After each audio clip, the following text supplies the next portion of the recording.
La Voz de América presenta.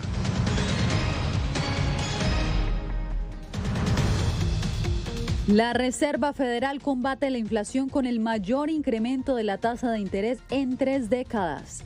Además, este domingo los colombianos elegirán nuevo presidente. Les contamos qué está en juego en estas elecciones. La Organización Mundial de la Salud evalúa la amenaza de la viruela del mono en el mundo. Necesitamos una nueva reforma que incluya ciudadanía. Y al cumplirse una década de la creación de DACA, continúa la zozobra sobre el estatus migratorio de sus beneficiarios.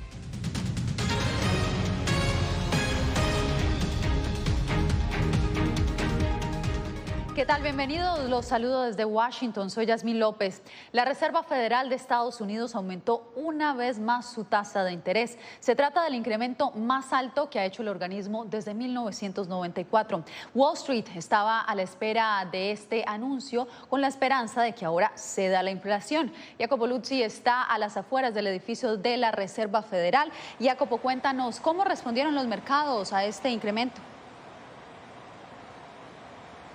Yasmín, los mercados mostraron altibajos tras el anuncio de la Reserva Federal. El indicador Standard & Poor's se vino abajo justo después de que se conociera la medida, pero se recuperó durante el día y cerró el miércoles al final a más de 1,4, mientras que los bonos del Tesoro mantuvieron el nivel más elevado de la última década. De hecho, Yasmín, la intención de la Reserva Federal es calmar el panorama inflacionario con una maniobra que parecía muy improbable hasta algunos meses atrás, pero el récord de la inflación a 8,5 hizo cambiar idea a la Fed.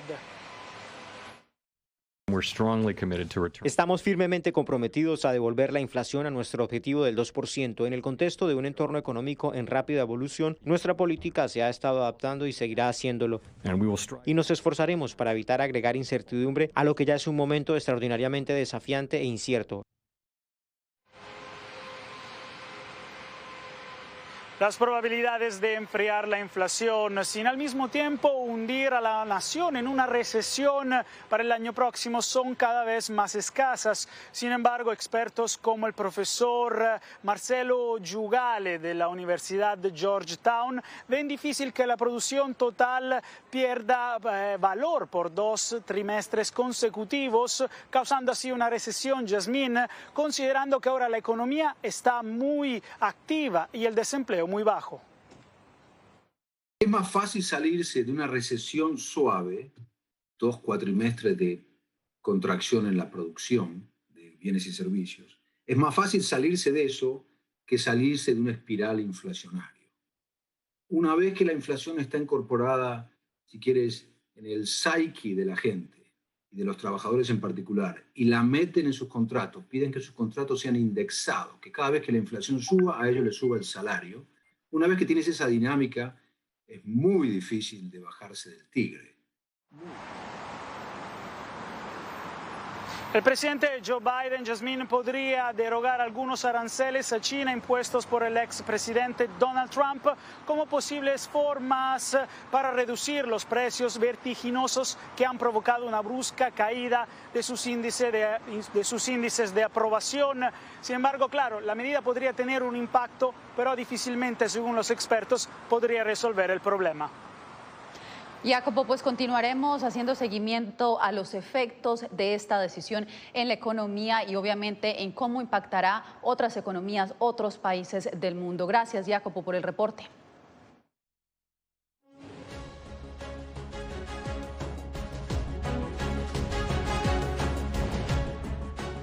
En entrevista con La Voz de América, el presidente Iván Duque aseguró a Cristina Queicedo Smith que el proceso electoral del próximo domingo en Colombia será confiable y seguro. Sus comentarios se dan luego de que el candidato presidencial Gustavo Petro cuestionara la transparencia del sistema del conteo de votos.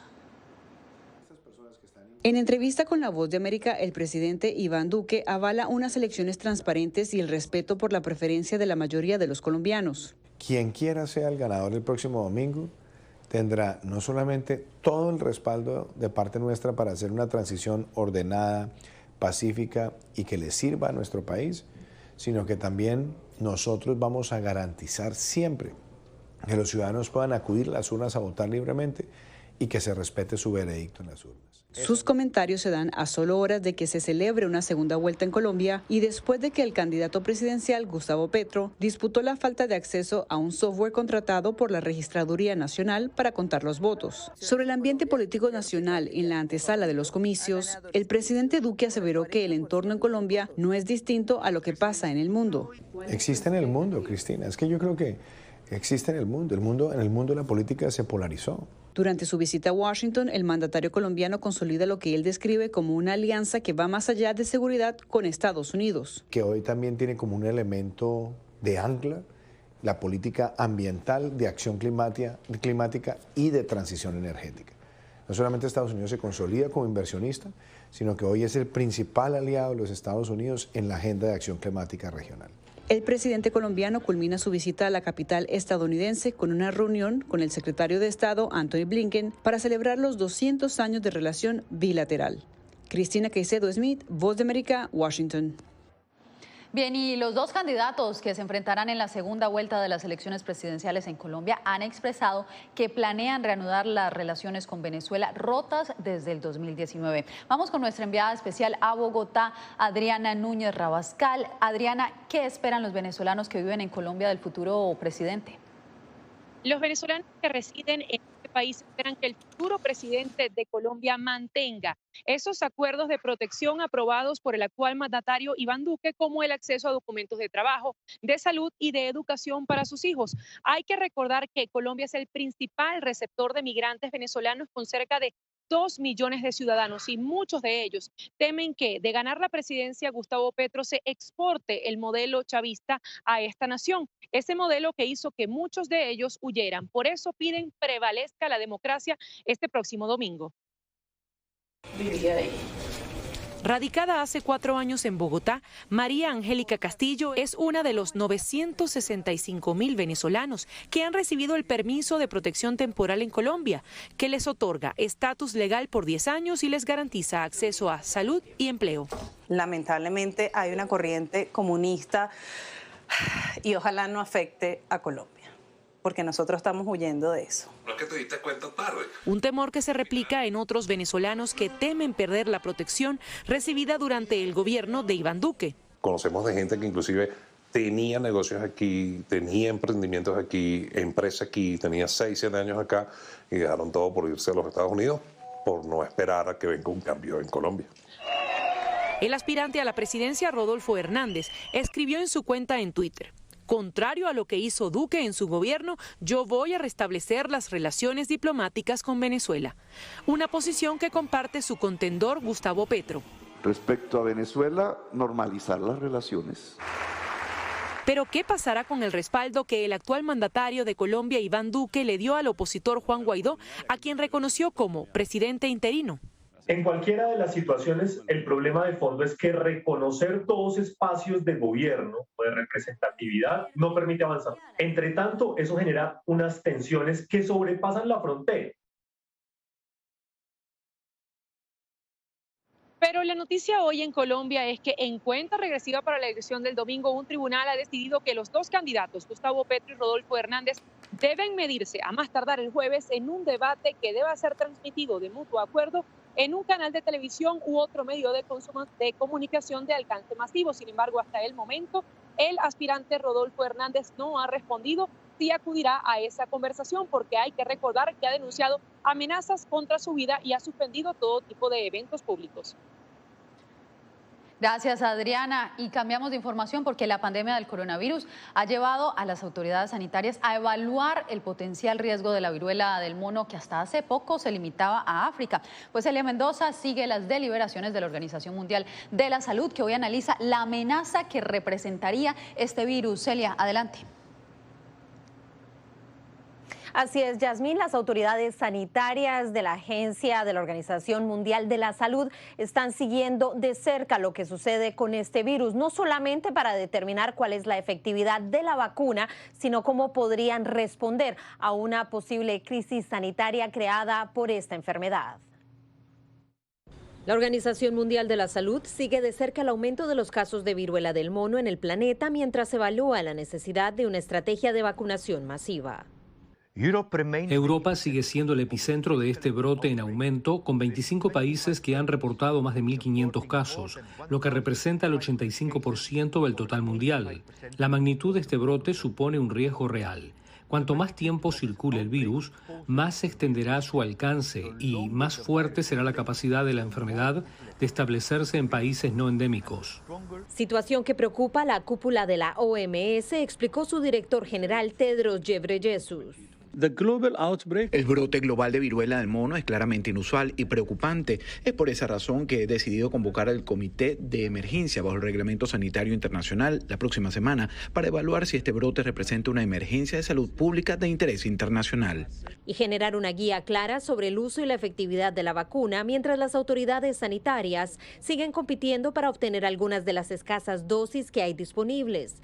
La Unión Europea logró asegurar 110.000 vacunas de la firma farmacéutica Bavarian Nordic. Esto mientras se sigue avanzando en el estudio de la transmisión del virus. Hay algunos pacientes a los que se les ha realizado una prueba de semen para detectar el virus y han dado positivo, así que eso es algo que estamos analizando. No cambia nuestra evaluación de las rutas de transmisión actuales que estamos viendo en este momento, que se basan en gran medida en la proximidad física muy cercana entre las personas, el contacto piel con boca, y eso es realmente lo que está impulsando la transmisión en este momento. La OMS asegura que hasta el momento no se han registrado muertes relacionadas con la viruela del mono. Sin embargo, siguen investigando lo que podría ser la primera de ellas en Brasil, algo que todavía está bajo investigación. Era Celia Mendoza reportando desde Naciones Unidas. Gracias, Celia. Bien, y este miércoles un panel de asesores recomendó al gobierno estadounidense aprobar las vacunas de Moderna y de Pfizer contra el COVID-19 para niños menores de 5 años. Si el proceso regulatorio avanza con celeridad, las vacunas podrían estar disponibles la próxima semana aquí en Estados Unidos. Y a propósito del COVID-19, Anthony Fauci, el principal asesor de la Casa Blanca para la pandemia, dio positivo hoy al coronavirus y presenta síntomas leves. Este 15 de junio se cumplen 10 años desde que la Casa Blanca emitió un decreto que ha protegido de la deportación a más de 800.000 migrantes traídos a Estados Unidos cuando eran niños sin la debida documentación. José Pernalete nos reporta cómo esta comunidad recibe este aniversario. En 2012, el entonces presidente Barack Obama lanzó un programa conocido por sus siglas en inglés DACA, que busca proteger de la deportación a inmigrantes indocumentados traídos a Estados Unidos cuando eran niños. Una década después, muchos beneficiados recuerdan cómo cambió su vida. Bueno, yo llegué aquí a los 12 años, entonces estuve indocumentada hasta el 2012, que fue el programa DACA. Entonces completamente me cambió, terminé mi escuela, empecé a trabajar, fui la única en mi familia que pudo tener estatus, entonces yo era la que manejaba, me convertí en el sostén de la familia, entonces sí me cambió completamente la vida. Después de una década, los beneficiarios de DACA y conocidos como soñadores expresan que necesitan apoyo porque el futuro del programa depende de la justicia estadounidense después de que la administración de Donald Trump intentó anularlo en 2017. El expresidente Obama escribió en Twitter que DACA sigue vulnerable. En el 10º aniversario de DACA, redoblemos nuestros esfuerzos para construir un sistema migratorio sensato que ofrezca a estos estadounidenses un camino a la naturalización. El reclamo de organizaciones a favor de este programa es llegar a un acuerdo en el Congreso hacia la reforma migratoria. Yo creo que DACA es un buen programa, pero no es lo mejor. Necesitamos una nueva reforma que incluya ciudadanía a las personas. José Pernalete, Voz de América, Miami. Y mientras esto sucede, 8 de los 13 candidatos apoyados por el expresidente Donald Trump obtuvieron la victoria en las elecciones primarias que este martes tuvieron lugar en Nevada, Maine, Dakota del Norte y Carolina del Sur, para que ambos partidos definan a sus abanderados para las elecciones de medio término en noviembre, y cuando se conocerá cuál de los dos partidos, el demócrata o el republicano, pues tomarán el control de ambas cámaras del Congreso estadounidense. Y usted quédese porque al volver, países centroamericanos reaccionan a la propuesta de enviar tropas rusas a Nicaragua.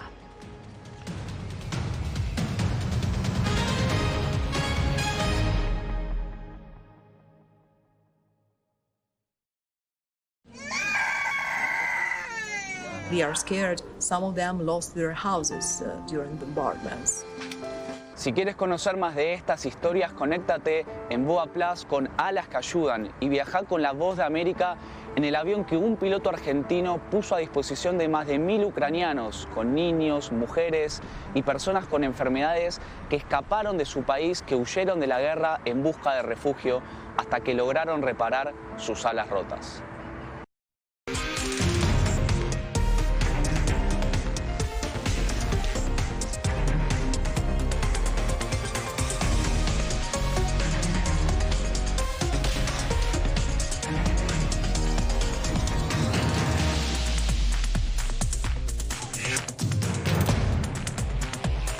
Venezuela 360, cada semana por La Voz de América.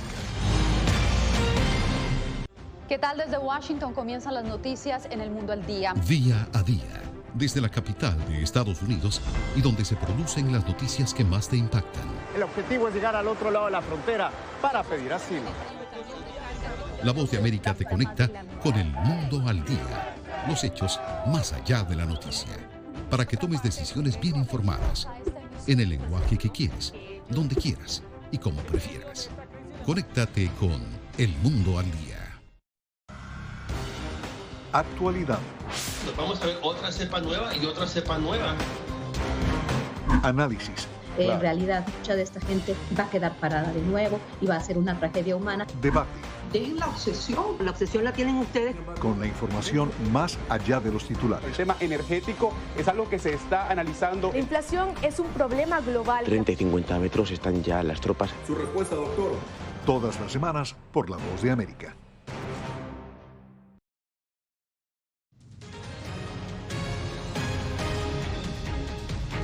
El ingreso de tropas rusas a Nicaragua es un hecho. La Asamblea Nacional, controlada por el oficialismo, aprobó un decreto presidencial y además defendió la relación de Managua con Moscú en medio de la invasión a Ucrania.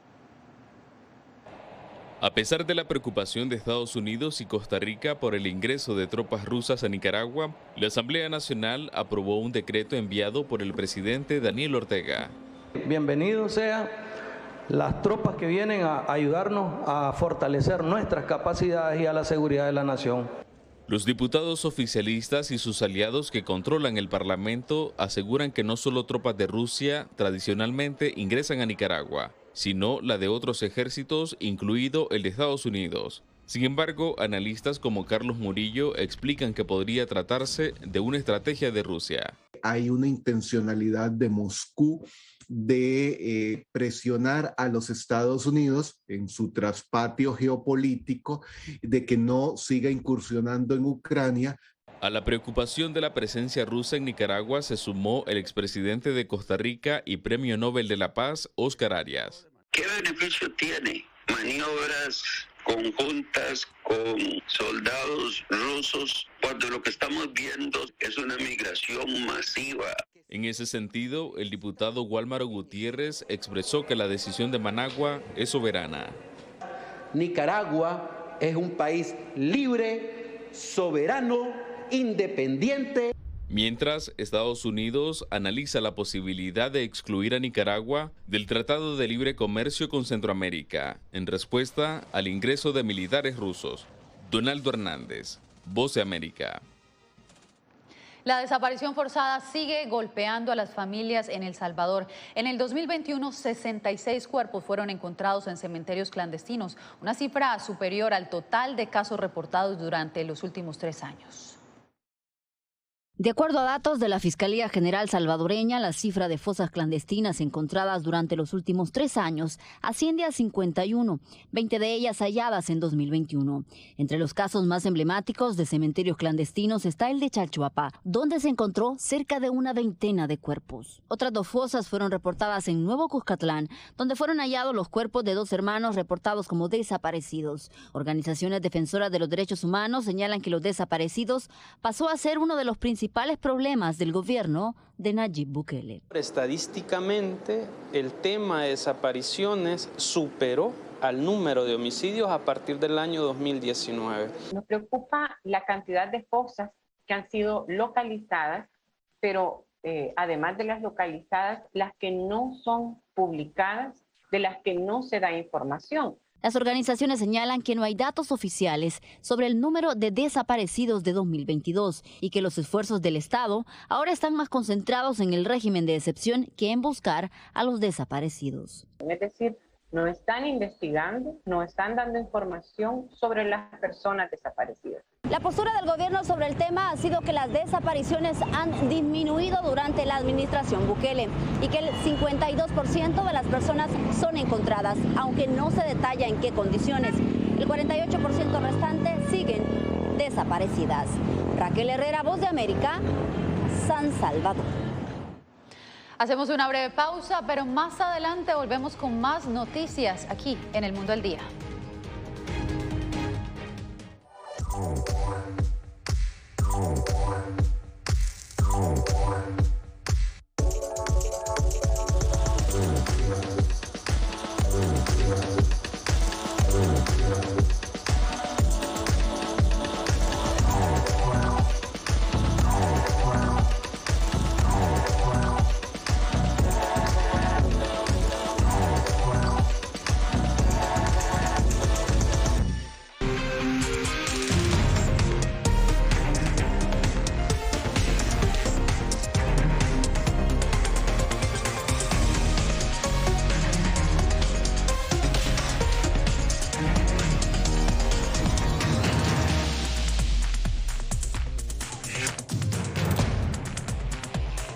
Venezuela 360, cada semana por La Voz de América. ¿Qué tal? Desde Washington comienzan las noticias en El Mundo al Día. Día a día, desde la capital de Estados Unidos y donde se producen las noticias que más te impactan. El objetivo es llegar al otro lado de la frontera para pedir asilo. La Voz de América te conecta con El Mundo al Día, los hechos más allá de la noticia, para que tomes decisiones bien informadas, en el lenguaje que quieres, donde quieras y como prefieras. Conéctate con El Mundo al Día. La Voz de América te invita a ser parte de nuestra familia a través de las redes sociales. Encuentra en tu muro las últimas noticias de tu país en su conexión con Estados Unidos, la región y el mundo. Historias que empoderan las voces latinoamericanas de política, economía, salud, actualidad, balanceadas y precisas. Únete a un equipo de origen hispanoamericano que trabaja para conectarte con los tuyos. Síguenos en Facebook y conviértete en protagonista de una historia que tú mismo ayudarás a construir.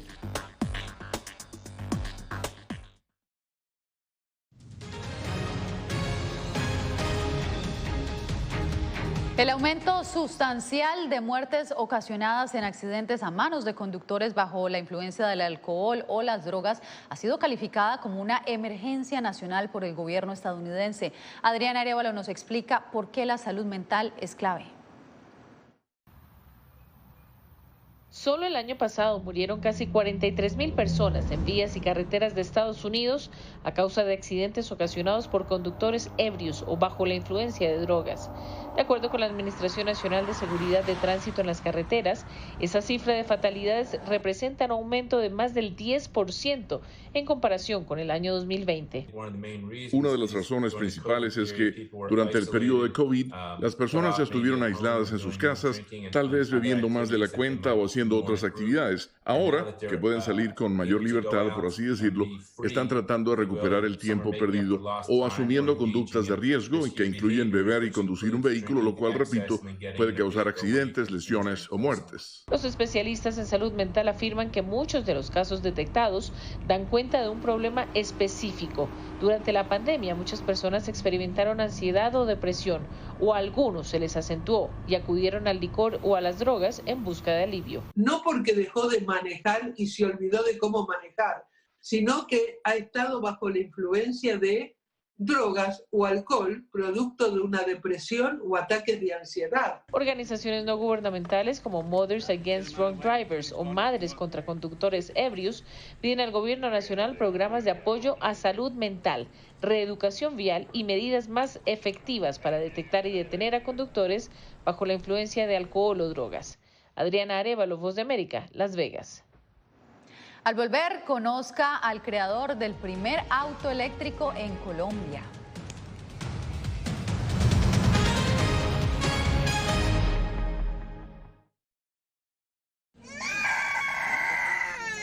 They are scared. Some of them lost their houses during bombardments. Si quieres conocer más de estas historias, conéctate en Boa Plus con Alas que Ayudan y viaja con la Voz de América en el avión que un piloto argentino puso a disposición de más de 1000 ucranianos, con niños, mujeres y personas con enfermedades que escaparon de su país, que huyeron de la guerra en busca de refugio hasta que lograron reparar sus alas rotas.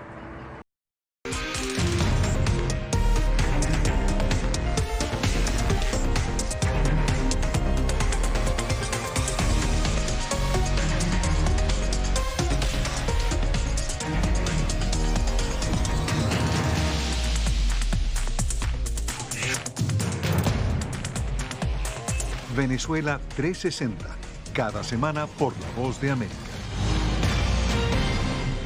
¿Qué tal? Desde Washington comienzan las noticias en El Mundo al Día. Día a día, desde la capital de Estados Unidos y donde se producen las noticias que más te impactan. El objetivo es llegar al otro lado de la frontera para pedir asilo. La Voz de América te conecta con El Mundo al Día, los hechos más allá de la noticia, para que tomes decisiones bien informadas, en el lenguaje que quieres, donde quieras y como prefieras. Conéctate con El Mundo al Día. Actualidad. Nos vamos a ver otra cepa nueva y otra cepa nueva. Análisis. En realidad, mucha de esta gente va a quedar parada de nuevo y va a ser una tragedia humana. Debate. Dejen la obsesión. La obsesión la tienen ustedes. Con la información más allá de los titulares. El tema energético es algo que se está analizando. La inflación es un problema global. 30 y 50 metros están ya las tropas. Su respuesta, doctor. Todas las semanas por La Voz de América.